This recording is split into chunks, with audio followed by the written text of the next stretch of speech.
We've all been watching the Springboks' dominance unfold this year, but are they truly as unbeatable as some are saying? Former Ireland wing Shane Horgan seems to think so, calling them the clear number one in the world and predicting their reign could last for years. But is this glowing praise justified, or are the cracks being overlooked? The Springboks capped off another monumental year with 11 wins from 13 matches, reclaiming the Rugby Championship title and finishing their November tour unbeaten. Despite significant squad rotation, 50 players used in total, they maintained their spot at the top of the World Rugby rankings.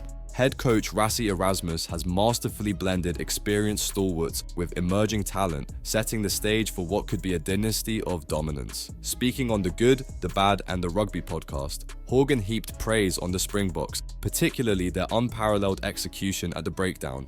Out of this autumn, as if it needs to be restated, is the importance of breakdown. And South Africa, the way they clear out at ruck is just phenomenal. Horgan contrasted this consistency with other teams, including his own Ireland, pointing out that the Boks never falter in this critical area. But the real headline grabber, Horgan's claim that the Springboks are leagues ahead of everyone else in world rugby. By the way, South Africa are intimidatingly good at the moment and for a very long period into the future. This isn't like, are they bouncing up and down from number 1 and number 3 in the world? They're not. Like, let's not have this conversation for a very long time. These are number 1 by a long way. They're a long way ahead of everyone at the moment, I think. One point of contention raised during the podcast was the age profile of the Springbok squad, with several key players in their 30s, Eben Etzebeth, Sia Kolisi and Handré Pollard among them. Questions were asked about how sustainable their success might be. Horgan, however, dismissed these concerns. Look at their depth at the weekend. They just have a conveyor belt of talent. But if you remove all of that experience, do you not then have to regrow that element within the team? Listen, there may be an element of that, but it's in the absolute perfect fertile ground for development.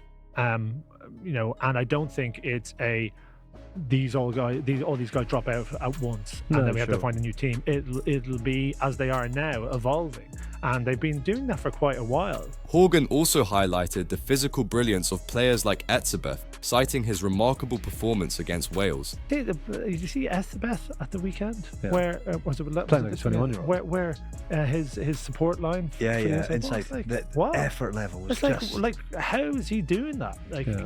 Phenomenal, and it was so noticeable because he didn't drop off in any pace. I think was it Kobe that was dropped the ball back inside him? It's like, how is he anywhere near this guy? And he was. While Horgan's comments have ignited widespread admiration for the Boks, they've also drawn criticism. Some fans and pundits argue that South Africa's dominance has come at the expense of spectacle, with their pragmatic style of play labelled as too clinical. Others point to the Boks' narrow losses earlier in the year, to Ireland and Argentina, as evidence that their reign isn't as secure as Horgan suggests. There's also the matter of rebuilding. With the 2027 World Cup on the horizon, can Erasmus continue to seamlessly integrate new players without disrupting the team's chemistry? Or will the inevitable loss of legends like Dwayne Vermeulen and Willie Leroux finally expose cracks in their armour? Are the Springboks the clear number 1 and set to dominate for years, or is Shane Horgan overselling their supremacy? And what about the younger players? Do you think the conveyor belt of talent is strong enough to sustain their reign? Let us know your thoughts in the comments, and don't forget to subscribe to Green and Gold Army News for all the latest updates, hot takes and in-depth analysis.